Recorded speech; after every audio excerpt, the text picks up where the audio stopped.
crap, Landmark is a game now. Well, to be fair, it's always been a game, but now it's a game with something to do for we non-artistic people. Do I need to remind you all of the shack? For those of you who weren't around a year ago, I built a shack, thereby stretching the limits of my creativity. So naturally, I got bored in Landmark after a month or so of playing, back when the alpha first arrived in February. And looking at the server's populations, I'm guessing I'm not the only one. You know, I remember a time when there was absolutely no land to claim whatsoever because the servers were so full. Huh.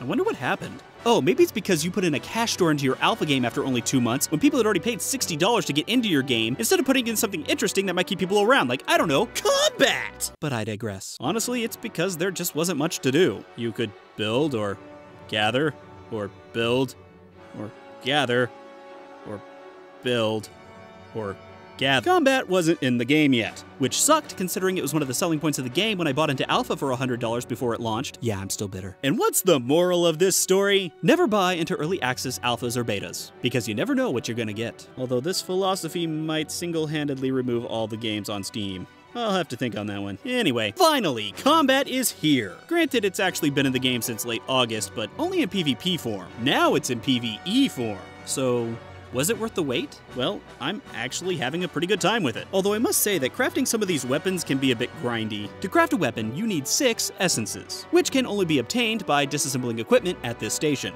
You can get the equipment needed for disassembling by killing monsters, which have a fairly low drop rate on equipment. So get ready for some mindless slaughter. Although you are killing that plant from the Little Shop of Horrors, so I guess you're doing the world a favor, but that doesn't make it any less of a chore. And you're also going to need ether shards. For everything, which you get from killing monsters or disassembling equipment.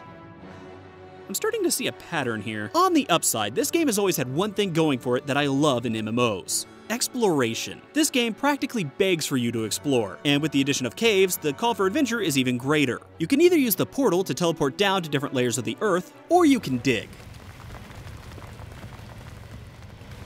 You should probably just use the portal. Each layer down contains a higher tier of materials used for better equipment. And in these caves is also where you'll find most of the monsters. Combat is pretty much action combat. Left click to do a regular attack, right click to do a special-ish attack, and press E to do a more special-ish attack. And you can also just hold down the left mouse button to do a regular attack. Thank God I don't have to destroy my mouse clicking like a madman. There are currently several different weapons in the game. A sword, an ice staff, a fire bow, dual daggers, and a broadsword, wand, and sword and shield that I never got around to making because of the aforementioned grind. But that doesn't mean I didn't try. Once again, I was kind of enjoying myself. Killing monsters is actually pretty relaxing now that I think about it.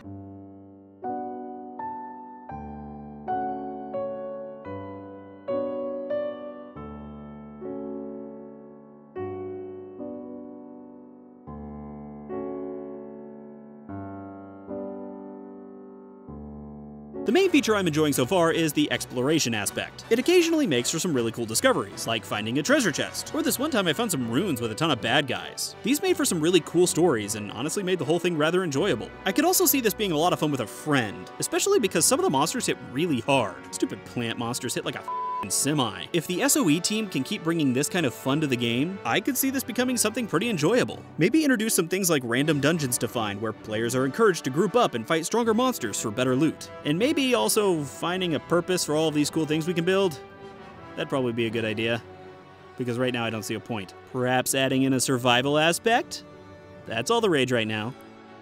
You know what, why don't you just go ahead and make it Minecraft? You're like 98% there already. Hey everyone, thanks for watching. Make sure to visit MMORPG.com for all of your MMO related news. And if you like this video, make sure to visit my YouTube channel for more silly videos.